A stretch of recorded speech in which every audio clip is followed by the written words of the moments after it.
আপনি পড়াশোনা কোন পর্যন্ত করেছেন? আমি ইন্টার কমপ্লিট করছি 2006।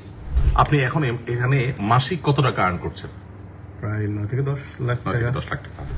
আমাদের দেশে তরুণদের দিকে তাকালে আমরা দেখতে পাই বেশিরভাগ তরুণরাই তারা আসলে কাজ শিখতে আগ্রহী না, তারা চাকরি চান। আমাদের প্রিয়জন ছোট ভাই ব্রাদারের মধ্যে কাউকে যদি আমরা আসলে সচ্ছল করতে চাই, স্বাবলম্বী করতে চাই, তাহলে তাকে 10, 20, 50,000, 1 লাখ, 2 লাখ, 5 লাখ টাকা ক্যাশ দেওয়ার চাইতে তাকে ট্রেনিং করায় দেওয়া, দক্ষতা সৃষ্টি করে দেওয়া বেশি গুরুত্বপূর্ণ। ভাই, আমরা তো অনেকে ওয়েল্ডিং শিখছি আছি, কিন্তু আমরা তো দেশেই কষ্ট করে টিকা কঠিন হয়ে যায়। সিঙ্গাপুর কয়জন যাইতে পারে? আমরা সেই পলিসি আপনাদেরকে বলবো যে কিভাবে সিঙ্গাপুর বা বিদেশে উন্নত দেশে যাওয়া যেতে পারে এবং কিভাবে গেলে আসলে সেটার মূল্য হবে। আমি আজ কিছু তরুণকে সাথে নিয়ে বসেছি আমাদের প্রিয় মাতৃভূমি থেকে প্রায় 11,500 কিলোমিটার দূরে, অর্থাৎ নিউজিল্যান্ডে। আমার সাথে কয়েকজন তরুণ এখানে আছেন যারা এখানে বিভিন্ন পেশায় কর্মরত আছেন। এই তরুণদের থেকে আমি কিছু বার্তা আসলে আপনাদেরকে দিতে চাই। যে বার্তা দিতে চাই সেটি আমি বলবো, তার আগে আপনাদেরকে আমি জানাতে চাই এই তরুণরা সবাই একাডেমিক শিক্ষা, যেটাকে আমরা বলি প্রাতিষ্ঠানিক শিক্ষা, সে শিক্ষায় তারা খুব বেশি অগ্রসর হতে পারেননি, কিন্তু তাদের স্কিল বা দক্ষতা তারা অর্জন করার ফলে তা সাফল্যের দারুণ একটি জায়গায়, আমরা বলতে পারি যে কাঙ্ক্ষিত শিখরে তারা পৌঁছতে পেরেছেন। আমাদের দেশে হাজারো যুবক আছেন যারা তাদের বেকারত্বকে দূর করতে চান, তাদের বেকারত্ব ঘোচাতে চান, তাদের অর্থনৈতিক অভাব অনটন কষ্ট দূর করতে চান। তাদের জন্য আমি মনে করি যে আমাদের এই তরুণদের যে গল্প আপনাদেরকে আজকে আমরা শোনাতে যাচ্ছি সেখানে গুরুত্বপূর্ণ বার্তা আছে। শুধু এই 4 জন তরুণই নয়, আমি এখানে শত শত তরুণ দেখেছি যারা প্রত্যেকেই আমাদের জন্য একই বার্তা বহন করছেন। আমরা এই মুহূর্তে আছি, যেমনটি বললাম, দেশ থেকে প্রায় 11,500 কিলোমিটার দূরে নিউজিল্যান্ডে, যেটি প্রশান্ত মহাসাগরের মধ্যখানে অবস্থিত একটি দ্বীপ রাষ্ট্র, পৃথিবীর শান্তিপূর্ণ দেশগুলোর মধ্যে থেকে একটি। এবং আমাদের প্রবাসী বাংলাদেশি ভাইদের একটি জিনিস আমাকে অনেক বেশি আনন্দিত করেছে, সেটি হলো অন্য অনেক দেশে আমাদের প্রবাসী ভাইদের যে টুকটাক দুর্নাম আছে, অনৈক্য ইত্যাদি বিষয়ে, সে বিষয়টি থেকে অনেকখানি মুক্ত এখানকার ভাইরা। এখানকার বিভিন্ন সেক্টরের নেতৃবৃন্দ আলহামদুলিল্লাহ চমৎকার রোল প্লে করতে পেরেছেন এবং সবাই ঐক্যবদ্ধ আছেন। যাই হোক, আমি মূল বিষয়ে আসি। আমার সাথে যে তরুণরা আছেন তাদেরকে সাথে নিয়ে আমি বসেছি। এই তরুণরা, আমি যেটি বলছিলাম যে একাডেমিক বা প্রাতিষ্ঠানিক শিক্ষা খুব বেশি অর্জন না করেও তাদের অর্থনৈতিক মুক্তি হয়েছে। সেটা কিভাবে? এবং যারা আমাকে দেখছেন, বিশেষ করে আমাদের পরিচিত যে সমস্ত যুবক তরুণরা আছেন যারা হয়তো কাজ খুঁজছেন বা যাদের অর্থনৈতিক সচ্ছলতা, স্বাবলম্বিতা অর্জন করার জন্য যারা চেষ্টা করছেন, এই তরুণদের গল্পের মাধ্যমে আমরা তাদের জন্য বার্তা খুঁজে বের করার চেষ্টা করবো ইনশাআল্লাহ তাআলা। আমি প্রথমে একজন তরুণদের করে সবার গল্প আপনাদেরকে শোনাবো। এরা কোথায় কি করেছেন, তারা কিভাবে কোন পর্যায়ে এসেছেন, এখন তারা কে কেমন আছেন, আমি জানার চেষ্টা করবো ইনশাআল্লাহ। আমার ডানে অবস্থান করছেন যে ভাই, আপনার কি নাম জানো? মোহাম্মদ ইমরান হোসেন। আপনার দেশের বাড়ি কোথায়? যশোর। আপনি পড়াশোনা কোন পর্যন্ত করেছেন? আমি ইন্টার কমপ্লিট করছি 2006। ইন্টার পাস করেছেন।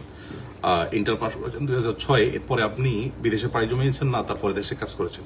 আমি দেশে ট্রেনিং সেন্টারে ট্রেনিং করছি। সেম টাইমে আমার স্কিল দেখে আমার ট্রেনিং সেন্টার যে ওনার ছিল, একটু জোরে বলতে হবে, কোন ট্রেনিং সেন্টারে আপনি ট্রেনিং করেছেন? আদর্শ মিরপুর শেরপাড়া আদর্শ ট্রেনিং সেন্টারে আমি ট্রেনিং করছি। কি বিষয়ে প্রশিক্ষণ নিয়েছেন? ওয়েল্ডিং অ্যান্ড ফেব্রিকেশনের উপরে।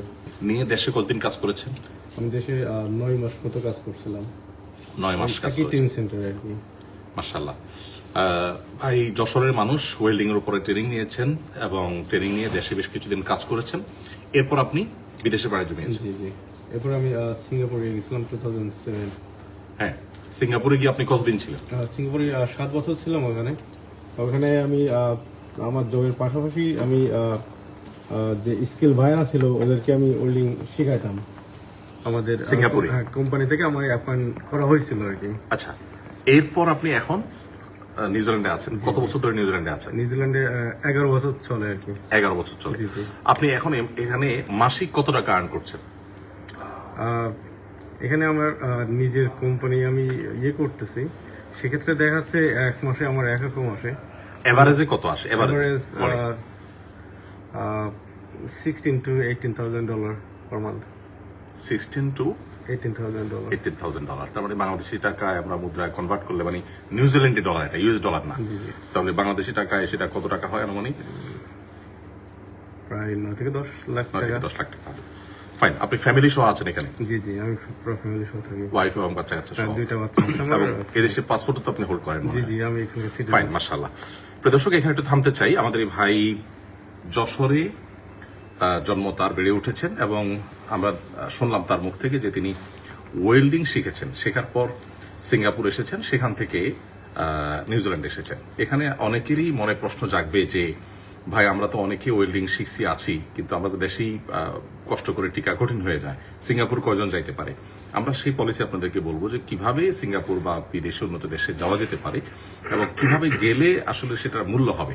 আমরা অনেকে কাজ শিখি কিন্তু প্রাতিষ্ঠানিক শিক্ষাটা অর্থাৎ প্রশিক্ষণটা প্রাতিষ্ঠানিক হয় না, যার কারণে সার্টিফিকেট থাকে না, বিদেশিদের কাছে এটার ভ্যালু থাকে না। আমরা যখন দেশে কোনো স্কিল ডেভেলপমেন্ট প্রতিষ্ঠানে কাজ করবো, যেমন Asuna foundation skill development institute আছে, এরকম জার্মান টেকনোলজি আছে, অনেকগুলো প্রতিষ্ঠান আছে দেশে। এগুলোতে যখন নিয়মতান্ত্রিক ট্রেনিং আমরা নিব এবং সার্টিফিকেট হবে এবং সেটা একটা অথেন্টিকেশন থাকবে, তখন বিদেশিদের কাছে এটা অনেক বেশি ভ্যালু আছে। আমি 10টি বছর মিডল ইস্টে কাটিয়েছি, আমি দেখেছি একই কাজ ড্রাইভিং আমার স্বদেশি ভাইয়েরা চাকরি করলে তাদেরকে 1200 বা বড় জোর 1500 রিয়াল বেতন দেওয়া হয়। সে ড্রাইভিং এর কাজটা একজন ফিলিপিনো করলে তিনি বেতন পান 2 থেকে 2500 রিয়াল। ঠিক একইভাবে অন্য সব পেশাগুলোতে আমি দেখেছি যে আমাদের ভাইয়েরা পিছিয়ে থাকেন।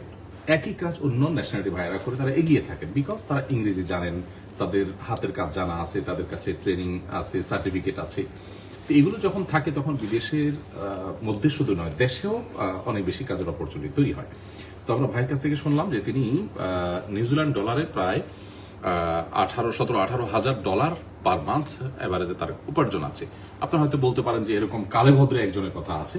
আমরা অবশ্য এখন এই টাইপের আমাদের যে ভাইরা আছেন যারা খুব বেশি প্রাতিষ্ঠানিক শিক্ষা অর্জন করতে পারেন না, কিন্তু তাদের স্কিলকে ডেভেলপ করেছেন, দক্ষতা অর্জন করেছেন, দক্ষতা অর্জন করার ফলশ্রুতিতে তাদের দারিদ্র্য বিমোচন হয়েছে, এরকম এই নিউজিল্যান্ডে কত মানুষ আছেন সেটা আমরা জানবো ইনশাআল্লাহ। তার আগে একটু বলে রাখি, যারা সিঙ্গাপুরে একটা নির্দিষ্ট সময় পার করে তারা চাইলে নিউজিল্যান্ডে চলে আসতে পারে এই কাজ করার জন্য। শুধু নিউজিল্যান্ড না, পৃথিবীর বহু দেশ তাদের জন্য দুয়ার খুলে দেয়, আমরা অনেকে জানি না। এবং এখানে আসার পর তারা এভারেজে আপনার একেবারে নিজের শ্রমিক হিসেবে কাজ করলেও 35 নিউজিল্যান্ডি ডলার পার আওয়ার তারা কামাই করে, চিন্তাই করা যায় না। দক্ষিণ আমার একটু কাশির সমস্যাটা হঠাৎ করে দেখা দিয়েছে। আমি এবার কথা বলবো আমার বাম পাশে যে ভাই আছেন তার সাথে। ফয়সাল, আপনি আপনার পরিচয়টা দেন প্লিজ। জি, আসসালামু আলাইকুম। আমার নাম ফয়সল মিয়া, আমার বাড়ি কিশোরগঞ্জ জেলা কটিয়াদি থানা। আমি ফেকামারা সিনিয়র ফাজিল ডিগ্রি মাদ্রাসা থেকে দাখিল পাশ করেছি। এরপরে আপনি কি করেছেন তারপরে? দাখিল পাশ করার পরে আমি কলেজে ভর্তি হই, কিন্তু কলেজে আর রেগুলার ক্লাস করা হয়নি। তখন ওখান থেকে আমার আহমেদিন কোম্পানির মাধ্যমে টেকনোমেরিনে ফেব্রিকেশন সেকশনে আমি ভর্তি হই, ফেব্রিকেশনে ট্রেনিং করি। তারপর ফেব্রিকেশনের ট্রেনিংয়ের সাথে সাথে আবার বিওসিতে ওয়েল্ডিংয়ে ট্রেনিং করি। তারপর সিঙ্গাপুর থেকে ডেলিগেট আসে ইন্টারভিউ নেওয়ার জন্য, তো ওখান থেকে ইন্টারভিউ দিয়ে তারপর সিঙ্গাপুর যাওয়া হয় আর কি 2005 সালে। সিঙ্গাপুর যে আপনি কি কি শিখেছেন? সিঙ্গাপুর যে প্রথম তো আমি ফেব্রিকেশনে ছিলাম, তারপর আস্তে আস্তে ওয়েল্ডিংটা আয়ত্ত করি। তারপর প্রথম 2 বছর ছিলাম আমি একটা সাব কন্ট্রাক্টর আন্ডারে। 2 বছর পর যখন মেইন কোম্পানি আমাকে পছন্দ করে যে আমার কাজ দেখে আমি ভালো করতে পারি, তখন তারা সাব কন্ট্রাক্টর থেকে মেইন কোম্পানিতে নিয়ে নেয়। তো মেইন কোম্পানিতে নেওয়ার পর আমাদের ছুটি দেয়, তো বাড়িতে গেলাম। বাড়ি থেকে এসে মাস 2 কাজ করার পর আবার আমি চলে যাই ইঞ্জিনিয়ারিং ডিপার্টমেন্টে। আপনি সিঙ্গাপুরে কি কি শিখেছেন? আমি শুধু শিরোনামগুলো জানতে চাই, কি কি শিখেছেন সেখানে? আপনার ইংরেজি যে এত সুন্দর এবং আপনি বেশ শুদ্ধ ইংরেজি বলতে পারেন, শুধু আপনি না, এখানে আমি এই টাইপের যারা আছে সবাইকে দেখছি যে এসএসসি দাখিল করেছেন অথচ ইংরেজি অনর্গল পাচ্ছেন, যেটা আমাদের দেশে অনেক শিক্ষিত, অনেক গ্রাজুয়েশন করা মানুষও জান না। এই ভালো করে ইংরেজি শেখাটা কিভাবে হলো? ভালো করে ইংরেজি শেখাটা হলো আসলে আমি 2 বছর পরে আমি যখন ইঞ্জিনিয়ারিং ডিপার্টমেন্টে যাই অফিসিয়াল কাজে, তখন ওখান থেকে মূলত আমার ইংলিশটা ভালোভাবে পিক হয় আর কি। এটা কি সহকর্মীদের সাথে চলতে যে ওকে ফাইন। এর জন্য আলাদা কোনো কোর্স করতে হয়নি আপনার? কোর্স করতে হয়নি, কিন্তু আমি যেই শিপইয়ার্ডে ছিলাম ওটাকে বলা হয় ক্যাপেল শিপইয়ার্ড। তো ওখান থেকে সব ওয়ার্কার দেখেই বিশেষ করে সাউথ ইস্ট এশিয়ার সবাইকে আপনার ম্যান্ডেটরি একটা ইংলিশ কোর্স করায় আর কি। তো ওখানে আর কিছু ছিল আর কি। আচ্ছা আচ্ছা, সরি। তাহলে আপনি ইংরেজি শিখেছেন, ওয়েল্ডিং এবং ফেব্রিকেশন শিখেছেন, শিখে এরপর আপনি নিউজিল্যান্ড চলে আসছেন। নিউজিল্যান্ডে আপনি কত বছর আছেন? নিউজিল্যান্ডে আছি আমি 12 বছর, 2012 সালে আসি। সিঙ্গাপুরে কতদিন ছিলেন? সিঙ্গাপুরে ছিলাম 2005 থেকে 2012। সিঙ্গাপুরে বা অন্য দেশ থেকে নিউজিল্যান্ডে বা এরকম উন্নত দেশে আসার জন্য এই বিশেষ করে এই দেশের পলিসি কি, কতদিন পরে আসতে পারে বা কিভাবে আসতে পারে? এটা হলো মিনিমাম 3 বছর তার এক্সপিরিয়েন্স লাগবে। 3 বছর 3 এক্সপিরিয়েন্স। বছরের যদি কারিগরি দক্ষতা থাকে, এটার এক্সপিরিয়েন্স থাকে, তার মানে একজন সাধারণ লেবার হলে সে আসতে পারবে না। না, অথবা একজন শিক্ষিত, গ্রাজুয়েশন করেছেন কিন্তু বিশেষ কোনো স্কিল তার নাই, তার কোনো ভ্যালু নেই। না। তাহলে ভ্যালুটা গতানুগতিক শিক্ষা বা প্রাতিষ্ঠানিক শিক্ষার চাইতে স্কিলের ভ্যালুটা বেশি। স্কিল যদি থাকে, সার্টিফিকেট যদি থাকে, ট্রেনিং যদি থাকে, তাহলে 3 বছর কাজ করার অভিজ্ঞতা থাকলে তিনি এখানে কাজে Eligible। আসতে পারেন। হ্যাঁ। এখানে আসার পরে তিনি চাকরি করতে পারেন, ব্যবসা করতে পারেন অপরচুনিটি করে। না, ব্যবসা হলো যখন সে ওয়ার্ক পারমিট অবস্থায় থাকবে তখন সে Right, ব্যবসা মানে করতে পারবে। শুরুতে ব্যবসা করতে পারবে না, একটা পর্যায়ে গিয়ে সে চাইলে ব্যবসার দিকেও যেতে পারে। Okay fine. Residential। আপনি তো চাকরি নিয়ে আসছেন, জি, চাকরি। আপনারা সবাই অলমোস্ট চাকরি নিয়ে আসছেন। প্রিয় দর্শক, আমরা এখানে একটু জানিয়ে রাখি, ফয়সাল হলেন এখানে Bangladesh skilled migrant association of নিউজিল্যান্ডের সেক্রেটারি বা সাধারণ সম্পাদক। সে নিজে দাখিল পাশ করে চলে আসছে, দাখিল পর্যন্তই পড়াশোনা। তাদের এই যে বিভিন্ন রকমের দক্ষতা অর্জন করে এখানে চলে আসছে। আমরা আগেই বলছি যে এখানে আসার জন্য দক্ষতাটা হলো মূল। শুধু এখানে না, গোটা পৃথিবীতে আপনি যেখানে যাবেন দেখবেন কোনো কাজ শেখা আছে, নিয়মতান্ত্রিক প্রশিক্ষণ নিয়ে সার্টিফিকেট আছে, এক্সপিরিয়েন্স আছে, এরকম মানুষের ভ্যালু সারা পৃথিবীতে আছে। এর বিপরীতে আপনি গ্রাজুয়েশন করেছেন কিন্তু বিশেষ কোনো দক্ষতা আপনার নেই, অথবা আপনি অনেক পরিশ্রমী মানুষ, আপনি অনেক কষ্ট করতে পারেন কিন্তু আপনি জাস্ট লেবারের কাজ করতে পারেন, বিশেষ কোনো স্কিল আপনি ইলেকট্রিশিয়ান, আপনি প্লাম্বিং, আপনি অথবা কার্পেন্টার, অথবা আপনার কাঠের কাজ, অথবা টাইলসের যে কোনো কাজ, বিশেষ দক্ষতা যদি না থাকে তাহলে পৃথিবীর কোথাও আসলে কোনো ভ্যালু থাকছে না। আমরা ইউরোপের বিভিন্ন দেশেও একই অবস্থা দেখেছি। তো ফয়সাল যেহেতু Bangladesh skilled migrant association of নিউজিল্যান্ডের সেক্রেটারি জেনারেল, আমরা এবার ফয়সাল আপনার কাছে জানতে চাই যে এই টাইপের বিশেষ দক্ষতা সম্পন্ন বা স্কিলড আমাদের প্রবাসী বাংলাদেশি ভাইয়েরা নিউজিল্যান্ডে কতজন আছেন আনুমানিক? আনুমানিক 2000-এর কাছাকাছি আছে। 2000। তার মানে এখানে টোটাল বাংলাদেশিদের সংখ্যাই হলো 8 থেকে 10,000। এর মধ্যে 2000ই হলো এই টাইপ স্কিল। তার মানে যারা পিএইচডি করতে আসছেন বা যারা মাস্টার্স করতে এসেছেন অথবা যারা হায়ার ডিগ্রির জন্য এসেছেন বা চাকরির জন্য এসে পরে তারা বিভিন্ন ব্যবসা বাণিজ্য করছেন বা যারা চাকরি করছেন, এরকম লোকগুলোর বাইরে শুধু এইরকম অল্প শিক্ষিত অথচ স্কিলড হওয়ার কারণে এখানে ভালো অবস্থানে আছেন এরকম মানুষের সংখ্যা 8-10 হাজারের মধ্যে 2000। তার মানে বিরাট একটা বড় সংখ্যা, এভারেজ সংখ্যা হিসাব করলে 1/4। আচ্ছা, এইদের বেশিরভাগই এই টাইপের কাজই করেন না? জি, কনস্ট্রাকশন। আমাকে একটু ধারণা দেন তো কি কি কাজ করেন নরমালি তারা? নরমালি বলতে ওয়েল্ডিং আছে। একটু লাউডলি যদি বলেন হয়তো ভালো। ওয়েল্ডিং এর কাজ, ওয়েল্ডিং এর কাজ, ফেব্রিকেশনের কাজ, ফেব্রিকেশন, কনস্ট্রাকশনের কাজ, কনস্ট্রাকশন, কার্পেন্টারি কাজ, ক্রেন অপারেটর, রোড ওয়ার্কস, তারপর হসপিটালিটি, কৃষিকাজ কি করে? ফার্মিং। তার মানে ফার্মিং এও স্কিলের ব্যাপার আছে। আচ্ছা, ও ফাইন, মাশাআল্লাহ। এগ্রিকালচার। আপনার কাছে আমার প্রশ্ন এবার, আপনি তো ফ্যামিলি নিয়ে থাকেন এখানে, আলহামদুলিল্লাহ একটা ভালো অবস্থানে আছেন। মাত্র দাখিল পর্যন্ত পড়াশোনা করেছেন, এরপর ট্রেনিং নিয়েছেন, সেই ট্রেনিং এর সুবাদে আজকে আপনি এই পর্যন্ত আল্লাহ এনেছে আপনাকে। আপনার এভারেজ মাসিক ইনকাম কত? 3 থেকে 4,000 উইকলি আসে আর কি। আমরা মাসিক যদি ধরি তাহলে 12,000। 12,000, হ্যাঁ, 10 থেকে 12। 10 থেকে 12,000 আপনার নিউজিল্যান্ডি ডলার। নিউজিল্যান্ডি ডলার 12,000 মানে হলো বাংলাদেশি মুদ্রায় কত হয়? 8.5 লাখ। ওকে, আমরা 7-8 লাখ টাকাই ধরলাম। তো 5 থেকে 8 লাখ টাকার মধ্যে, রেঞ্জের মধ্যে এভারেজ আপনার মাসিক অর্জন করছেন আমরা দেখলাম। এর পাশাপাশি আমরা আরো দুই ভাইয়ের কথা শুনবো, গল্প শুনবো। আমরা ফয়সালের কাছ থেকে শুনলাম যে ফয়সালের মতো এরকম আরো 2000 বাংলাদেশি আছেন যারা শিক্ষা খুব বেশি তাদের নেই। শিক্ষা বলতে প্রাতিষ্ঠানিক শিক্ষা নেই, শিক্ষা তো অবশ্যই আছে, প্রাতিষ্ঠানিক শিক্ষা নেই, কিন্তু কাজের শিক্ষা আছে। আমাদের নবী করিম সাল্লাল্লাহু আলাইহি ওয়াসাল্লাম একটি কথা বলেছেন যে আফদালুল কাসাবি কাসবুল ইয়াদ, মানুষের সবচেয়ে উত্তম উপার্জন হলো হাত দ্বারা যেটা উপার্জন করে মানুষ, অর্থাৎ কায়িক শ্রম, দক্ষতা, কারিগরি দক্ষতা, এগুলোর মাধ্যমে যে উপার্জনটা করে। আমাদের দেশে তরুণদের দিকে তাকালে আমরা দেখতে পাই বেশিরভাগ তরুণরাই তারা আসলে কাজ শিখতে আগ্রহী না, তারা চাকরি চান। এখন একটা মানুষ কাজ শেখার পর তার চাকরি যখন হবে, সেই চাকরির যে ভ্যালু হবে, কাজ শেখা ছাড়া যদি চাকরি হয় তার ভ্যালু যে আসলে কম, এটা সাধারণত বোঝানো যায় না। আমি আজকে এই লাইভে দেশে নানান ইস্যু চলছে, এই ইস্যুগুলো নিয়ে অনেকে আমরা ব্যস্ত আছি। এর মধ্যে আমি এ ধরনের একটা টপিক নিয়ে আপনাদের সামনে আজকে আসলাম এই জন্য যে আমি কাল সকালে এই জায়গা ত্যাগ করবো, এই ভাইদেরকে আমি আর পাবো না। এই জন্য তাদের মাধ্যমে কিছু এক্সপিরিয়েন্স আপনাদের সাথে শেয়ার করতে চাই। বিশেষ করে আমাদের প্রিয়জন ছোট ভাই ব্রাদারের মধ্যে কাউকে যদি আমরা আসলে সচ্ছল করতে চাই, স্বাবলম্বী করতে চাই, তাহলে তাকে 10, 20, 50 হাজার, 1 লাখ, 2 লাখ, 5 লাখ টাকা ক্যাশ দেওয়ার চাইতে তাকে ট্রেনিং করায় দেওয়া, দক্ষতা সৃষ্টি করে দেওয়া বেশি গুরুত্বপূর্ণ।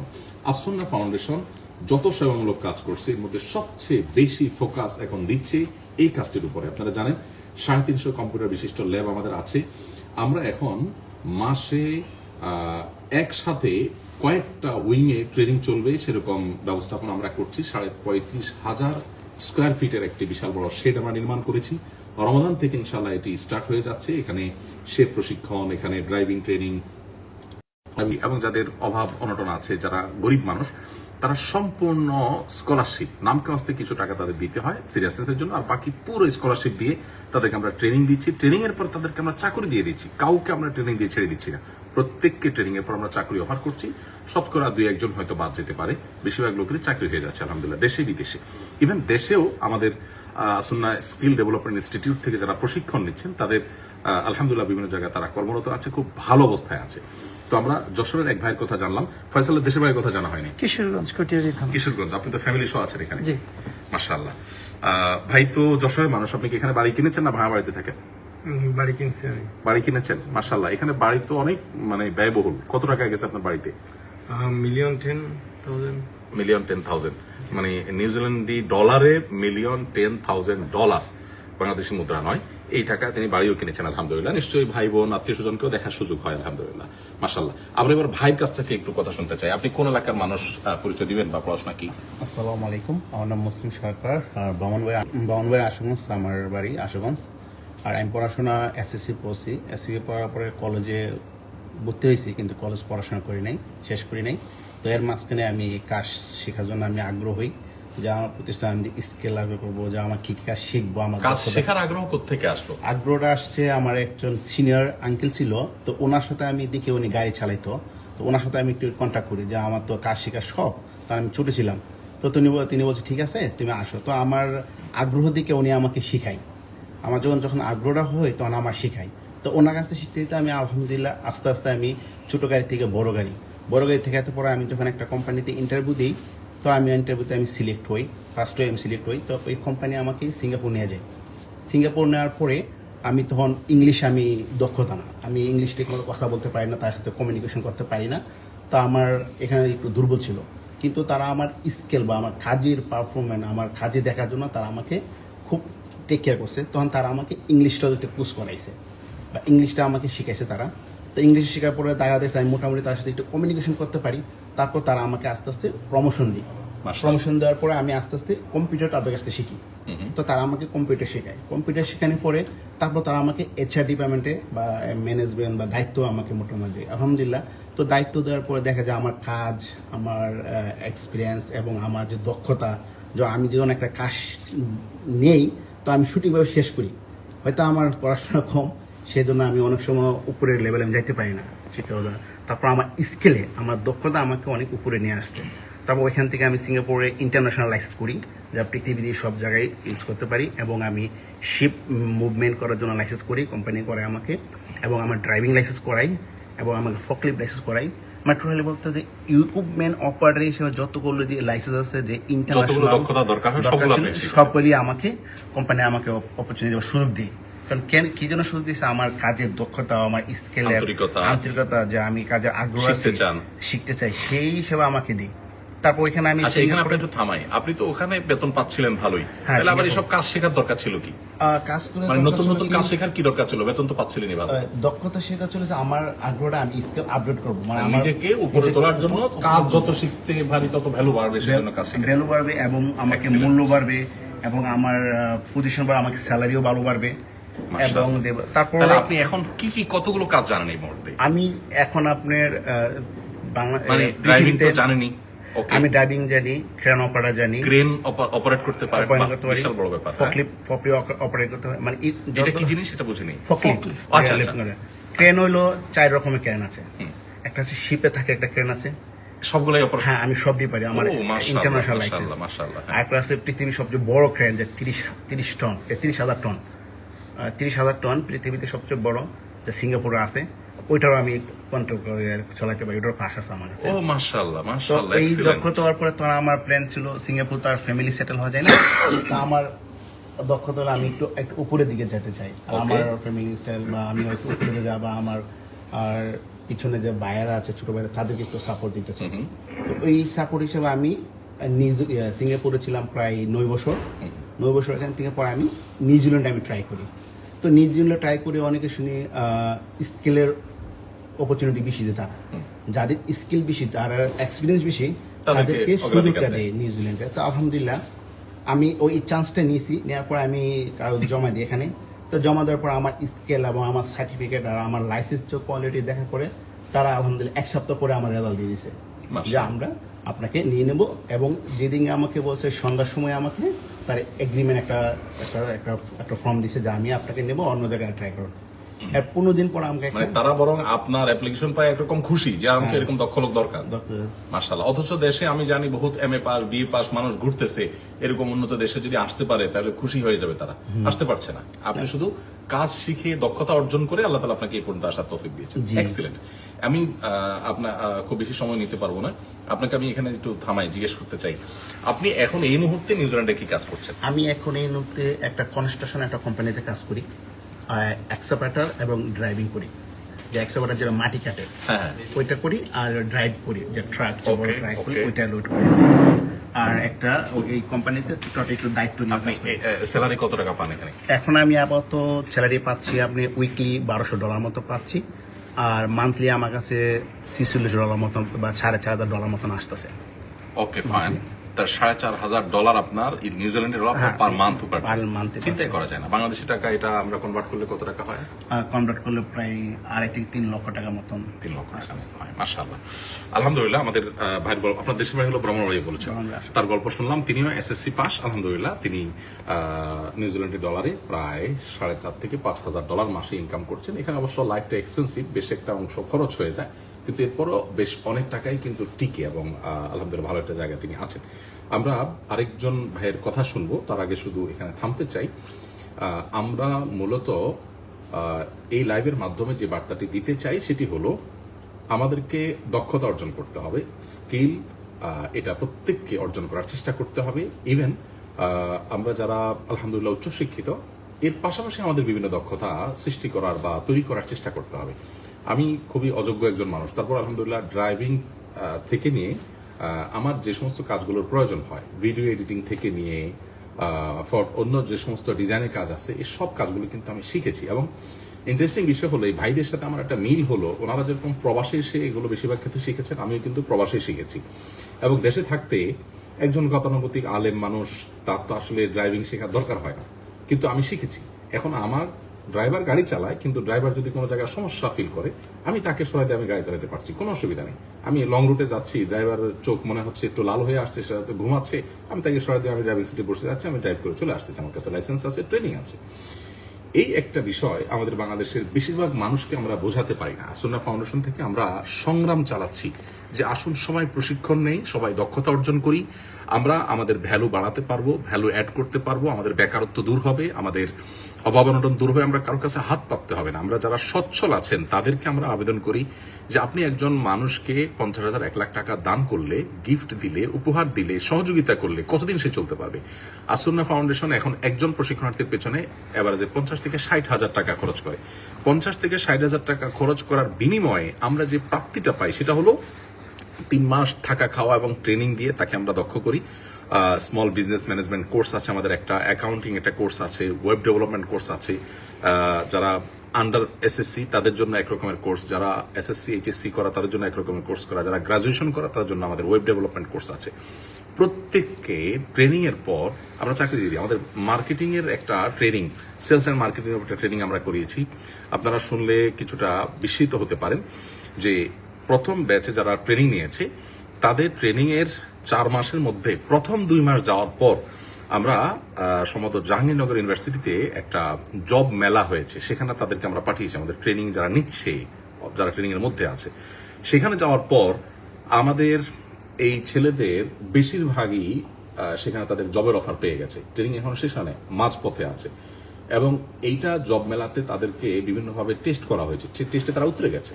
আমাদের একজন স্টুডেন্ট প্রশিক্ষণার্থী, যাকে সেখানে একজন দক্ষ মার্কেটিং এবং সেলসের একজন সিনিয়র একজন ব্যক্তি, তিনি একটা টিস্যু পেপারের বাক্স দিয়ে বললেন, এটা আমার কাছে বিক্রি করেন দেখি। তখন ওই জায়গার উপরে সেটাকে তিনি বেশ ভালো একটা মূল্যে বিক্রি করেছেন এবং এমনভাবে মার্কেটিং করেছেন, বাধ্য হয়েছেন সেই টিচার ওটা কিনতে। তারপর তিনি তাকে বললেন, তোমাকে আমি এই মুহূর্তে 35,000 টাকা স্যালারি দিয়ে অফার করছি, এই মুহূর্তে স্টার্টিং। তো আমি মূলত যেটা বলতে চাইছি সেটি হলো যে আমরা গরিব মানুষদেরকে নগদ টাকা দিয়ে সহযোগিতা করি, এটা না করে তাদেরকে ওই টাকা দিয়ে আমরা কাজ শিখাই দিই, তাহলে সে সারা জীবন উপার্জন করতে থাকবে, আমি সব পেতে থাকবো। আমরা 50,000 টাকা দিয়ে একজন মানুষকে ট্রেনিং করে যখন চাকরি দেই, 15 থেকে 20,000 টাকা স্যালারি দিয়ে তার বেতন শুরু হয়। ধরুন ড্রাইভিং ট্রেনিং এর জন্য যদি 3 মাস থাকে আমাদের এখানে, পরিপূর্ণভাবে তাকে ড্রাইভিং ট্রেনিং শিখে আমরা চাকরি দিয়ে দিচ্ছি, এরকম সব ক্ষেত্রে। তো আমি 50,000 টাকা খরচ করলাম তার পেছনে, সে 20,000 করে প্রত্যেক মাসে কামাচ্ছে। 3 মাস, 4 মাস, 5 মাসে সে কত টাকা কামাচ্ছে এবং সারা জীবন কত টাকা কামাই করবে। 50,000 টাকা উঠেছে তার 2 থেকে 3 মাস সময় লাগবে। আর যদি আমি এককালীন দেই তাহলে 50,000 টাকা 2 মাসে সে উড়াই ফেলবে, খরচ করে ফেলবে। এই জন্য দক্ষতা অর্জন করবার কোনো বিকল্প বা ভিন্ন পথ আমাদের সামনে খোলা না। প্রিয় দর্শক, আমাদের সামনে আরেকজন ভাই আছেন, আমরা তার কথা একটু শুনবো। ভাই, আপনার নামটা বলে একটু, কোন জেলার, কি পড়াশোনা করেছেন একটু বলুন। আসসালামু আলাইকুম, আমার নাম মোহাম্মদ সোহেল। ক্যামেরাতে। মোহাম্মদ সোহেল, দেশের বাড়ি বিক্রমপুর, শ্রীনগরে। আমি পড়াশোনা করছি, ইন্টারমিডিয়েট কমপ্লিট করতে পারিনি। একটু জোরে জোরে লাউডলি বলি। ইন্টারমিডিয়েট কমপ্লিট করতে পারিনি, তো মানে আমার- এসএসসি শেষ হ্যাঁ, করেছেন? শেষ করেছি, Okay, fine. কলেজে ভর্তি হয়েছি, কিন্তু পড়াশোনা এসএসসি complete শেষ করার পরে আপনি কি করেছেন, কি শিখেছেন? আমি তখন প্রথম আমাকে আবার আব্বা আম্মা একটা ট্রেনিং সেন্টার ভর্তি করে দেয়, এটা উত্তরাতে। সেখানে কি আমি, নাম এটা? ওটার নাম ছিল ডায়মন্ড পলিটেকনিক্যাল। আচ্ছা, ওকে, ফাইন। সেখানে কি শিখেন? সেখানে আমি পাইপ ফিটিং শিখি। পাইপ ফিটিং শেখার পর আমার 3 মাসের ট্রেনিং হয়। ওকে। 3 মাস ট্রেনিং এর পরে আমি ওখানে ডেলিগেট আসে সিঙ্গাপুর থেকে। তো আসার পরে আমাদের ইন্টারভিউ নেয়। ইন্টারভিউ নেওয়ার পরে ওখানে আমি সাকসেস হই। তো তারপরে 1 মাসের মধ্যে আমরা ইনশাল্লাহ সিঙ্গাপুর চলে যাই। কিন্তু সিঙ্গাপুর যাওয়ার পরে আমি যখন 3 মাস কাজ করি, 3 মাস করার পর ওই যে কাজটা আমি শিখে গেছি, তার 3 মাস পর আমার কাজটা চেঞ্জ হয়ে যায়। তখন আমাকে ওই সেকশন থেকে ট্রান্সফার করে দেওয়া হলো কার্পেন্টারি সেকশনে। তো সেখান থেকে আবার নতুন করে শুরু করতে হয় আমার, যেহেতু আমি শিখে গেছি একটা, ওখানে কাজ শুরু হইতেছে আরেকটা। তো ওখানে মোটামুটি আমি সিঙ্গাপুরে 9 বছর চাকরি করি কার্পেন্টারের উপরে। পাশাপাশি আমি সিঙ্গাপুরের গভর্নমেন্টের যে টেকনোলজি আছে সেখানে আমি স্টাডি করি রাতে, প্রতিদিন 7টা থেকে রাত 11 পর্যন্ত। ও মাশাআল্লাহ। হ্যাঁ, সেখান মানে থেকে চাকরির পাশাপাশি আবার পড়াশোনা করতেছেন, পড়াশোনা কাজ শিখছেন। কাজ শিখছি। ওকে। সেখান থেকে আমি স্কিল করছি কার্পেন্টার উপরে এবং পেন্টিং এর উপরে। পাশাপাশি আমি আরো কিছু বেসরকারি থেকে ট্রেনিং নিছি, সেফটি সুপারভাইজার, লিফটিং সুপারভাইজার। তো আমার এক সময় টার্গেট ছিল যে আমি একটা ভালো একটা দেশে সেটেল হতে চাচ্ছি। তো একটা সময় মনে হলো না, নিউজিল্যান্ড একটা ভালো অপরচুনিটি, তখন আমি ট্রাই করি নিউজিল্যান্ডে। তো নিউজিল্যান্ডে ট্রাই করি আসলে আমার নিজের মাধ্যমে, আমি নিজে ট্রাই করি অনলাইনের মাধ্যমে, আসলে আমি কের মাধ্যমে আসিনি। ও মাশাআল্লাহ, আমি একা প্রচেষ্টা। একার প্রচেষ্টায় আমি অনলাইনে কথা বলি। তো কথা বলার সাথে তাদের সাথে আমাদের একটা ভালো আন্ডারস্ট্যান্ডিং হয় এবং তারা এইভাবে লোকজন আনে আর কি। তো সেই নিউজিল্যান্ডের একজন জোরে লাউডলি বলুন। নিউজিল্যান্ডের একজন লয়ার, তার সাথে আমার ফোনেই পরিচয় হয়, আমি গুগল থেকে নাম্বার ফাইন্ড আউট করে ওনাকে কল দিই ডাইরেক্টলি, তোমার সাথে কথা বলতে। তাহলে আপনি এখন কাজ জানেন কি কি? আমি বর্তমানে নিউজিল্যান্ডের আমার 9 বছরের অভিজ্ঞতা, আমি এখানকার বিল্ডার্স এবং কার্পেন্টার। আলহামদুলিল্লাহ আমার এখানে বিল্ডিং এর কোন সেকশনে কাজ করেন? আমি বিল্ডিং এর এখানে নিউজিল্যান্ডে এখানে জিরো থেকে যখন শুরু হয়, ফাউন্ডেশন বাদে যখন মানে বিল্ডিং এ অনেক কাজ থাকে, আপনি স্পেশালি কোন সেক্টরে কাজ করেন? আমি টিম্বার ফ্রেম, বাইরে যে ওয়েদার বোর্ডটা হয় ক্লাইডিং বলে ওটা করি, ইনসাইডে মানে কাঠের যে ফ্রেমিং হ্যাঁ, সেই টাইপের যেগুলো আছে। তারপর আপনার ডোর ইনডোর সবগুলো আমি কাজ করি। তো এগুলো তো আমাদের দেশে অনেক কাঠ মিস্ত্রিও আছে, তারা জানে। তাদের সাথে আপনার পার্থক্যটা আসলে কোথায়? না, আমার পার্থক্য হচ্ছে আমার যে স্কিলটা, আমি যেমন এখানকার ইঞ্জিনিয়ারিং ড্রয়িং বুঝি, আমি ইঞ্জিনিয়ারিং প্ল্যান বুঝি, আমাকে যদি কোনো সরকারি কনসার্ন দেয় আমি সেটা বুঝি, পরে বুঝতে পারি যে এখানে কি কাজটা হবে। তো আমি ওটার এখানে আপনি যে অর্জন কাজটা জানেন, অ্যাকচুয়াল এই কাজটা আমরা এখানে দেখি অনেক সিঁড়ি কাঠের, এখানকার অনেকগুলো ফ্রেম কাঠের, অফিসের পুরো সেটআপ কাঠের, পুরো ফ্লোরটা কাঠের দেখা যায়। যারা অনেক পয়সাওয়ালা তারা সেরকম করে। তো এই কাজটা কি আমাদের দেশের যে কোনো কাঠ মিস্ত্রি করতে পারবে? প্রথমত তারা পারবে না, হয়তো তাদেরকে কিছুদিন ট্রেনিং দিতে হবে, কারণ ওখানকার ট্রেনিং ছাড়া মানে এই কাজ পারবে না। আপনি ট্রেনিংটা নিয়েছেন, এখন পারছেন? হ্যাঁ, আমি এখানে এভারেজে মাসিক উপার্জন কত? না, আলহামদুলিল্লাহ আমি এখন আমার নিজের বিজনেস আছে, কনস্ট্রাকশন কোম্পানি আছে এখানে। যাই হোক, সেটা কত উপার্জন? মোটামুটি মাসে 10 থেকে 15,000 মতো ডলার আছে। $15,000 আপনার মান্থলি উপার্জন। মাশাআল্লাহ, ফ্যামিলি সহ তো আছে? ফ্যামিলি সহ। আপনি কি ভাড়া বাড়িতে না নিজস্ব বাড়ি? না, ভাড়া বাড়িতে থাকি। ভাড়া বাড়িতে থাকেন, মাশাআল্লাহ। ভালো। আপনার দেশ বাড়ি কোথায় বললেন যেন? বিক্রমপুরে। Bikrampur, okay fine. আপনি দর্শক, অনেক সময় হয়ে গেছে, আমরা বোধহয় একটু ক্লোজিং এ যাব। তার আগে আমি আমাদের ভাই ফাইসালের সাথে কথা বলবো, যিনি আমাদের এই টাইপের যে 2000 প্রবাসী বাংলাদেশে এখানে আছেন, যারা স্কিলড বিভিন্ন দক্ষতা অর্জন করেছেন এবং তারা এখানে বিভিন্ন সেক্টরে কাজ করছেন, তাদের যে সংগঠন আছে সেই সংগঠনের সেক্রেটারি জেনারেল। সেই আলহামদুলিল্লাহ এখানে আমাদের ভাইদের আরো বিভিন্ন রকমের প্রতিষ্ঠান আছে, সংগঠন আছে, দাওয়া সংগঠন আছে, এমনি আমাদের প্রবাসী ভাইদেরকে বিভিন্ন রকম হেল্প করার জন্য এখানে নানা রকমের সংগঠন আছে। তো আমি ফয়সালের কাছে জানতে চাই যে এখানে আমি যতজনের সাথে কথা বললাম এই টাইপের, যে এসএসসি পাস করেছে বা তার নিচে বা উপরে, অথচ তারা সবাই ইংরেজি জানে মাশাআল্লাহ। তার মানে তারা কাজের প্রয়োজনে তারা নিজস্ব প্রচেষ্টা এগুলো শিখেছেন। আমার দেশে তো অনেক শিক্ষিত মানুষ এত সুন্দর ইংরেজি জানে না। তাহলে সেক্ষেত্রে কেউ চাইলে যে আসলে শিখতে পারে, জানতে পারে, তার দক্ষতাকে বাড়াতে পারে, এটার জন্য তার দরকার আন্তরিকতা। এটা আমি আপনাদের এখান থেকে বুঝলাম। আপনার কাছে আমার এই মুহূর্তে জানার বিষয় যেটি, সেটি হলো যে এই যে কেউ বাংলাদেশে দক্ষতা অর্জন করলে সে আসলে বাইরে যাওয়ার ওয়েটা কি? আপনারা সিঙ্গাপুরে হয়তো সিঙ্গাপুর থেকে লোকজন আসছে, সে ডেলিগেটের সাথে আপনারা ব্যাটে বলে করছেন, আসতে পারছেন। তো সবাই কি সুযোগ পাবে? আপনি কি বলবেন? আমাদের দেশে যারা তরুণ আছেন, এমনকি যারা শিক্ষিত মানুষ আছেন, তাদেরও তো কাজ শিখতে কোনো অসুবিধা নেই। আমি ড্রাইভিং শিখেছি, আমার তো আলহামদুলিল্লাহ ড্রাইভিং শিখে ড্রাইভারি করা বা গাড়ি চালানো আমার উদ্দেশ্য না। ড্রাইভিং করা কোনো ছোট কাজ না, কোনো কাজই ছোট হয় না। আমাদের নবী করিম সাল্লাল্লাহু আলাইহি ওয়াসাল্লাম তিনি কিন্তু পানি তুলে উপার্জন করেছেন। তার মানে একজন শ্রমিক যে কাজটা করে, জাস্ট ওই কাজ করে তিনি কুয়া থেকে পানি তুলেছেন। আলী রাদিয়াল্লাহু তাআলা আনহু এরকম কাজ করেছেন। তিনি বৃক্ষরোপণের কাজ অর্থাৎ ফার্মিং এর কাজ করেছেন। আমাদের ভাইরা এখানে অনেকে ফার্মিং এর কাজ করছেন মাশাআল্লাহ। অতএব শিক্ষিত হোক, একাডেমিক শিক্ষা শিক্ষিত হোক অথবা একাডেমিক শিক্ষা কম শিক্ষিত হোক, যে কোনো মানুষই কিন্তু তার দক্ষতা অর্জন করতে পারে এবং এর মাধ্যমে তার অভাব অনটন দূর করতে পারে। এমনকি দেশেও কদর আছে, আমি জানি। আমাদের এখানে ট্রেনিং থেকে যারা শেষ করে তাদের চাকরি দেওয়ার জন্য রীতিমতো বিভিন্ন প্রতিষ্ঠান আমাদের এখানে সিরিয়াল ধরে বসে থাকে। এখন এই পর্যায়ে চলে আসছে যে আমাদের ট্রেনিং হওয়ার আগেই ছেলেদেরকে বন্টন করে ফেলতে হয়, কারণ বিভিন্ন প্রতিষ্ঠান আমাদের কাছে দরখাস্ত করে, অথচ বহু মানুষ বেকার ঘুরছে। তো ফয়সাল, আপনার কাছে আমার জানার উদ্দেশ্য হলো যে ট্রেনিং নেওয়ার পর দেশে যদি অনেক কাজ আছে, কেউ যদি বিদেশে যেতে চায়, ট্রেনিং আছে, সার্টিফিকেট আছে, তার উপায়টা কি? তার উপায়টা হলো আসলে বাংলাদেশে কিছু সরকারি কিছু অফিসে আছে, প্রতিষ্ঠান আছে এবং কিছু নির্ভরযোগ্য বেসরকারি প্রতিষ্ঠান আছে। তাদের সাথে আমার মনে হয় রেগুলার কন্ট্যাক্ট মেনটেন করতে হবে, যোগাযোগ করতে হবে আর কি। যে বেসরকারির মধ্যে আমার মতে আমি যেখান থেকে আসছি সেটা হলো আহমেদান কোম্পানি। এটা হলো ওয়ান অফ দ্য ট্রাস্টেবল প্রতিষ্ঠান আমার মনে হয় আর কি, যেখান থেকে আমি আসছি। তো তারপরে আবার সরকারি অনেকগুলো আছে, তো ওদের সাথে নিয়মিত যোগাযোগ মেনটেন করতে হবে আর কি। প্রাথমিক অবস্থায় ওখানেই যায় ওরা। Okay fine. এইটা সিঙ্গাপুর ছাড়া আর কোন কোন দেশে এই ধরনের দক্ষ মানুষদের কদর আছে? সিঙ্গাপুর ছাড়া দুবাইতে আছে, কোরিয়াতে আছে, কোরিয়াতে আমি জানি, কোরিয়াতে আমি গিয়েছি, খুব ভালো হলো আপনি কোরিয়ার নামটা নেওয়াতে আমার মনে পড়েছে। 2 থেকে 2.5 লাখ বা 3 লাখ রেঞ্জের স্যালারি কোরিয়াতে প্রবাসী বাংলাদেশিরা পেয়ে থাকেন।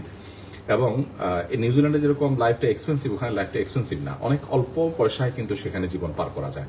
তার মানে পুরো টাকাটা প্রায় সেভ করে ফেলতে পারে একজন বাংলাদেশি চাইলে। ঠিক একই অবস্থা মালয়েশিয়াতেও দেখেছি, বিভিন্ন জায়গায় দেখেছি। তাহলে আপনার কথার খোলাসা হলো যে সরকারি বা বেসরকারি বিভিন্ন প্রতিষ্ঠান যারা দক্ষতা উন্নয়নমূলক কাজ করে তারাই চুক্তি করে বাইরে লোক পাঠায়। সঠিক বলেছেন। আমার নিজের অভিজ্ঞতাও আছে ব্যাপারে। আসুন্না ফাউন্ডেশনের কাছে বিভিন্ন প্রতিষ্ঠান আসছে এখন, বিদেশে তাদের লোক লাগবে, যেমন জাপানে কয়েক হাজার লোক লাগবে একটা বিশেষ স্কিলের, সেই স্কিলটা আমাদেরকে গড়ে তোলার জন্য তারা বলছে। তো এটা তো আর রাতারাতি সম্ভব না, আমরা এটা নিয়ে কাজ করছি, প্ল্যান করছি যে কিভাবে কি করা যায়। তো আমি শেষ করব, এবং অনেক সময় আপনাদের সাথে আমরা লাইভে আছি।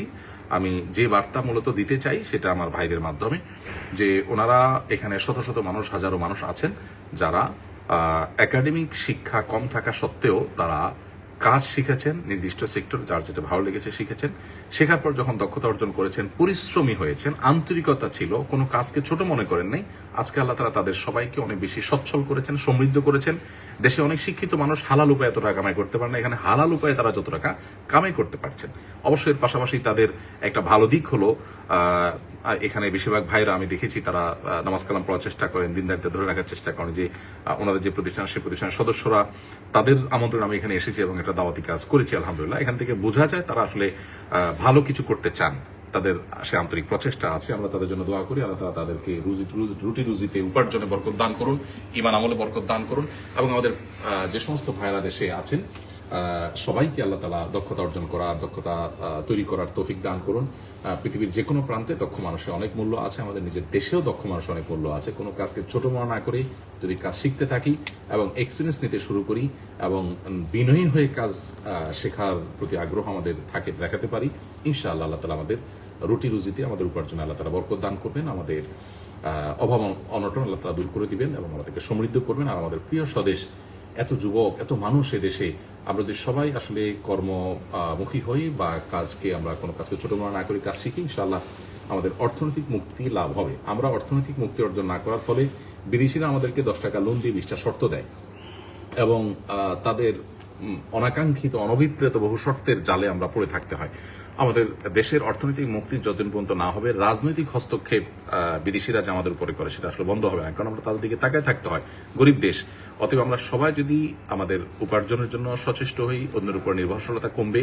নবী সাল্লাল্লাহু আলাইহি ওয়াসাল্লাম বলেছেন, আলিয়াতুল উলিয়া খায়রুম মিন আলিয়াতিস সুফলা। এখানে আমার ভাইরা এসএসসি এইচএসসির উপরে কেউ নাই, তারা এখন লাখ লাখ টাকা কামাই করছেন, মানে হলো মানুষকে লাখ লাখ দিতে পারছেন, আলহামদুলিল্লাহ, হাজার হাজার দিতে পারছেন। তারা যদি এই দক্ষতা অর্জন না করতেন, হয়তো তারা ভাই বোনদের কাছে হাত পাততে হতো। এখন তারা দিচ্ছেন, নিশ্চয়ই আল্লাহ তাআলার কাছে অনেক বেশি প্রিয়। তো আমরা চেষ্টা করব সবাই এখান থেকে যে বার্তা আমরা দিতে চেয়েছি, যে মেসেজ আমরা দিতে চেয়েছি, সেটা যেন গ্রহণ করতে পারি। আল্লাহ আমাদেরকে তৌফিক দান করুন। পৃথিবীর যে প্রান্তে আমরা থাকি না কেন, ঈমান আমলের সাথে, হক হালালি জীবনযাপনের সাথে আল্লাহ যেন আমাদেরকে থাকার তৌফিক দান করেন, আমাদের দক্ষতা যেন সবাই বৃদ্ধি করার তৌফিক দান করেন। আজ পর্যন্ত, ইনশাআল্লাহ বিদিল্লাহ, পরবর্তীতে আবার অন্য কোনো বিষয় ইনশাআল্লাহ আপনাদের সাথে দেখা হবে। আল্লাহ আমাদের প্রিয় স্বদেশকে ভালো রাখুন, আমাদের সবাইকে ভালো রাখুন। প্রবাসী ভাইরা বোনেরা যেখানে আছেন, যে দেশে আছেন, আল্লাহ তাআলা সবাইকে ঈমান আমলের সাথে এবং সুস্থতার সাথে, নিরাপত্তার সাথে ভালো রাখুন, আমরা দোয়া করি। জাযাকুমুল্লাহু খায়র। আসসালামু আলাইকুম ওয়া রাহমাতুল্লাহি ওয়া বারাকাতুহু। আসুন্নাহ ফাউন্ডেশন, উম্মার স্বার্থে, সুন্নাহর সাথে।